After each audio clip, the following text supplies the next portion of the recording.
انا كنت غلطان غلط كبير اما تخيلت ان النادي الاهلي غير جدير بالدوري المصري.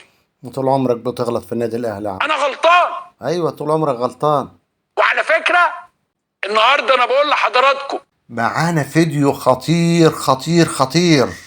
عمرو اديب يبكي حزنا والما على هزيمة بيراميدز وتعادل الزمالك. السلام عليكم ورحمة الله وبركاته. أسعد الله أوقاتكم في كل بقاع الأرض بالخير والسرور، دايما مسرورين مسعودين إلى قبر الرسول زائرين. قلت لكم في فيديوهات قبل كده إن شاء الله الأهلي هياخد الدوري، محدش صدقني. ومش راجع أي فيديو بتكلم فيه عن الأهلي. بأمر الله الأهلي هياخد الدوري، بأمر الله الأهلي هياخد الدوري.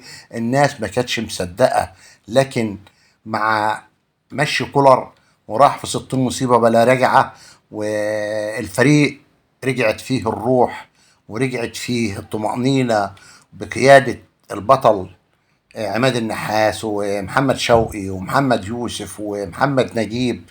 ما شاء الله يعني 3 محمدات، مش كولر او كلور اللي كان ماسك الاهلي اللي كان موت الفريق وبوظ النجوم وكان وعامل مصايب في الفريق. الحمد لله رب العالمين الاهلي يفوز 5 ومره يفوز 4 ومره يفوز 3، ولسه اللي جاي والدور موعود. يلا عليك الدور. تعالوا مع بعض نسمع عمرو اديب وبكائه ونواحه على نادي الزمالك، وعامل جنازة على القناة على هزيمة بيراميدز وتعادل الزمالك. تابع عمرو أديب واضحك يا عم للصبح، اضحك. الأهلي هياخد الدوري خلاص خلاص. هانت يا رجالة 3 مطوشة، 3 مباريات يكسبهم الأهلي ونحتفل الدوري في الجزيرة. امشي يا بتاع البليلة. اسمع عمرو أديب. روقوا بالكم جدا، لا عايزين 3 نقط ولا عايزين ولا عايزين اي حاجة. الاهلي خد الدوري، ده شيء اكيد. انتهى. ما هو انت كمان ما تبقاش ما بتعرفش تلعب وما عندكش لعيبه وما عندكش طموح وما عندكش محاوله وما عندكش اي حاجه، وبعدين جاي بتدور ازاي الاهلي يقع. لا، الاهلي ما بيقعش. شكل كده الاهلي ما بيقعش، احنا بس اللي بنقع، وبيراميدز بس هو اللي بيقع. يعني بيراميدز ده النهارده الهزيمه بتاعته من البنك الاهلي، الجون بتاع مدبولي. يعني انت بتقول ايه؟ انت بتقول ان دي فرق غير جديره انها تاخد دوري. الاهلي هو اللي جدير، الاهلي هو اللي عنده الروح، الاهلي هو اللي عنده المحاوله على البطوله. انما احنا قاعدين مستنيين الاهلي يتكعبل، مستنيين الاهلي يقع، مستنيين الاهلي يتعادل، مش مستنيين ان احنا نكسب، مش مستنيين ان احنا نجيب لعيبه، مش مستنيين ان احنا نجيب مدرب كويس. مبروك للنادي الاهلي من قلبك الكلام ده. وعندما يركب النادي الاهلي الدوري لا ينزل يا حبيبي. طول عمر النادي الاهلي يا عمور لما بيركب ما بينزلش.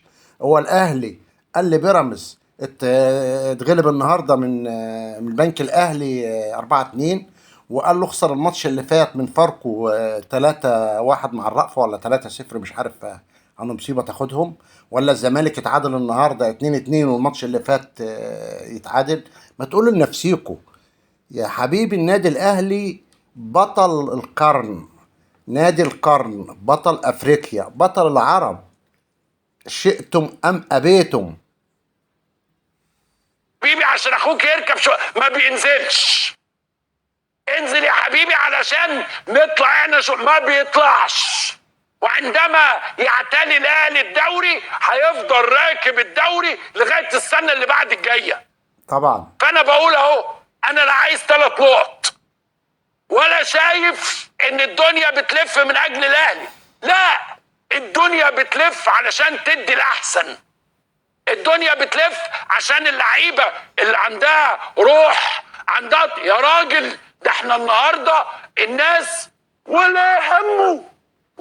انت عارف يا عموره بيه لجنه الاستئناف ما طلعتش القرار ليه؟ وقالت ان تقرير لجنه الانديه مش موجود ومش متوفر والكلام ده كله ده ليه، واجلته اليوم 15. عارف ليه يا عموره؟ عشان يشوفوا موقف الدوري هيبقى ايه. لو بيراميدز كان يعني فضل زي ما هو كده وما خسرش النهارده ولا الكلام ده كله ده، يروحوا عاملين ايه؟ يروحوا خصمين 3 نقط من الاهلي، يروحوا خصمين 3 نقط من النادي الاهلي كفايه. لكن لو بيراميدز اتغلب الماتش اللي جاي واتغلب من الزمالك الماتش اللي جاي، يعملوا ايه؟ يروحوا خصمين ارضاء للزمالك وارضاء لبيراميدز 6 نقاط من الاهلي، يبقى الاهلي خد الدوري وخصمنا منه 6 نقاط. شفت اللعبه ماشيه ازاي يا استاذ عمرو؟ كمل. ولا حاسس؟ ما طبعا انت النهارده عندك في الزمالك 11 لعيب، كل لعيب الاهلي مستعد يدفع فيه ملايين عشان يروحوا، بس هو مش مستعد يلعب في الزمالك، هو مستعد يلعب في الاهلي زي الفل. يعني قول لي اسم اي لعيب في الزمالك النهارده، اغلبهم نمره واحد، اغلبهم نمره واحد. عبد الشكور وعبد السميع انما وعبد الحليم هو مش وعبد الرازق قادر، ما عندوش طموح، ما بيقبضش، المرتب ما بيجيش، الحياه مش حلوه، محدش فاضلهم. ما بياخدوش بطولات. ده قدرنا ان احنا نشجع فريق التاني او التالت التاني ده انتم او حصلتوا الرابع الرابع ولا او الخامس يبقى الخامس كويس. او الخاسر. فارجوكم، انا بتنازل عن كل طلباتي ولا مستني ال3 نقط، ولو عايزين تعيدوا الماتش نعيده، ولو عايز وقال يقول لك ايه؟ يقول لك لا بقى احنا هنسيب الماتش البيراميدز عشان ياخد. هو ده اللي انت قادر عليه؟ تسيب الماتش البيراميدز؟ طب ما تكسب انت بيراميدز علشان تطلع انت هم في ناسين المركز ان بيراميدز الثاني، عشان تخصصهم تطلع انت 3-0 لفوق. في هو الدور ده. احنا الاول. دلوقتي بنلعب لعب سلبي، اللي هو انا هسيب لهم الماتش، اللي هو انا هرفع قضيه، اللي هو انا هروح للكاس، انا هروح للكاف، انا هروح للكافيه. انما بجد بصراحه لا يستحق شيء، وبيراميدز لا يستحق شيء، والبنك الاهلي اجدع بنك فيك يا مصر، طبعا اجدع بنك فيك يا مصر، وهفتح حساب بالدولار كمان مش بالجنيه، وبالريال مش بالجنيه، طبعا وبالين الياباني كمان، في كل فروع البنك الاهلي. 4-2. حسبي الله ونعم الوكيل. في مين الراجل ده انا بقى؟ مركب دعامه، طب خلي بالك مركب لا قدر دعامه، الله حرام يجيلك عليكم. دعامة تاني يا عمرو، ده الشر عليك يعني. مش عارف ده كان ابويا ولا امي ولا اخويا الكبير كان ده اهلاوي. من اعمالكم هو ده سلط ما عليكم انا لازم عشان انت اروح قعدت لدكتور، الفترة ما اللي انا لازم فاتت اشوف ايه ماسك الحكايه. الاهلي انما دبح فيهم واحد دبح دبح كل دبح الشقلباظات دبح. دي، اشرب. كل الاحباطات دي، احباطات كلها فيهم واحد، بشكل واحد، بطريقه واحده، كله للاهلي، مفيش حاجه. وهم عاجين طبعا حزين. تعادل انت وتغلب انت. هو من امتى بيراميدز ده بيتغلب كذا ماتش ورا بعض؟ قول من امتى لنفسك. الراجل الخواجه اللي عندهم ده اللي بيقف يتنطط على البتاع ما بيعرفش يلعب؟ كتر من امتى فلوس. اللعيبه بتاعتهم تعبانه كده؟ سالم الشمس مغرقهم فلوس، هم مش عاوزين يكسبوا ولا احنا ياخدوا موجودين بطولة. علشان نعمل الماتشات والاهلي ياخد الدوري. ما هو لازم تتلعب، ما هو الاهلي بس مش هياخد الدوري من غير ما تتلعب ماتشات. احنا موجودين نلعب الماتشات بس. بقى حضراتكم 3 نقط ادي، عيد الماتش ادي. وعلى فكره احنا مش مظلومين، اوعى تسمع حد زملكاوي يقول لك احنا مظلومين، احنا ظالمين. غيرت ده انت ظالم يا راجل، ده انت ظالم جمهور الزمالك كله. رجعت في اما يبقى كلامك عندكم ليه؟ فريق يا بابا. مش كنت بتقول الرئيس مجلس اداره الزمالك النادي، مظلوم وبيراميدز مظلوم؟ ايه في اللي مجلس اداره غيرك؟ النادي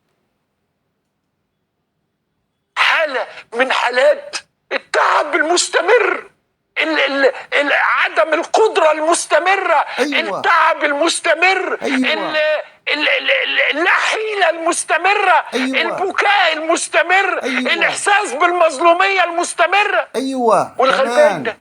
ناصر منسي جول يا عم عمرو جول. والدولالي يلقى مستقبل، ياخد بطولة مش وياخد ماضي. فلوس ويلعب في كأس العالم. احنا راجل ما عندناش ماضي حتى. مش عارف فجأة كده حسيت ان انا مش عارف ازاي كده. طلع اللي في نفسك، قول يا عمرو بيه اللي في نفسك، ما كل سنه تكتمش وانا في يعني بعمل نفسك. ايه يعني؟ ال10 الكتمة سنين الاخيره دي وحشة. بعمل ايه؟ ببارك النادي الاهلي كل مره. هل في فرق؟ هل في نادي بيقعد 10 سنين او 9 سنين ما يعرفش ياخد دوري؟ و22 سنة ما ياخدش ده في بطولة انهي افريقيا. تاريخ؟ ده في انهي دوري حوالينا؟ دوري منني.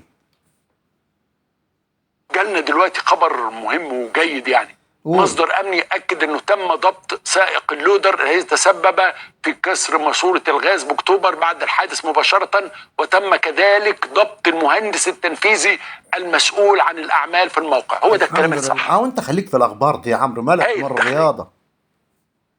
شكرا، مالك ومال الكورة؟ ريحتوني.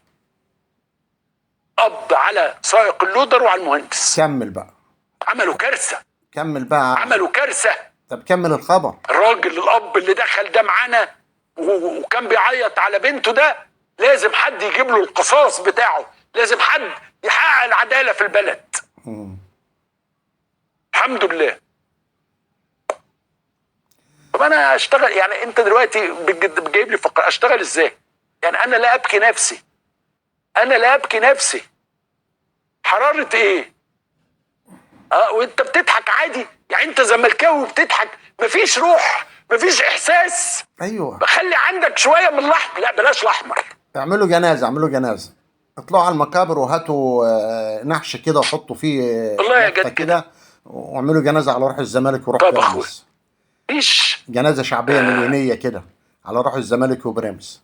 انا لوكال، خليك انت في الارسنال وال طبعا زي ما تابعته الاستاذ عمرو اديب وحزنه وبكائه على تعادل الزمالك النهارده وهزيمه بيراميدز 4-2 من البنك الاهلي، وهزيمه بيراميدز سابقا من فاركو برضه بفضيحه 3-0 او 3-1 على ما اعتقد. بكاء ونواح عمرو اديب لا يدل على قهره وحزنه على انه النادي الاهلي هياخد الدوري. هو مش مصدق طبعا، هم كان كل همهم ان الاهلي ما ياخدش الدوري وبيراميدز هو اللي ياخد الدوري، لكن ضاع الامل يا ولدي واتفقد الامل بدري بدري. ودايما انت موعود بالعذاب والمرار يا عمرو اديب طول ما انت بتكره النادي الاهلي ويعني بتفش غلبك لما النادي الاهلي يتغلب وبتطلع تحفل علينا.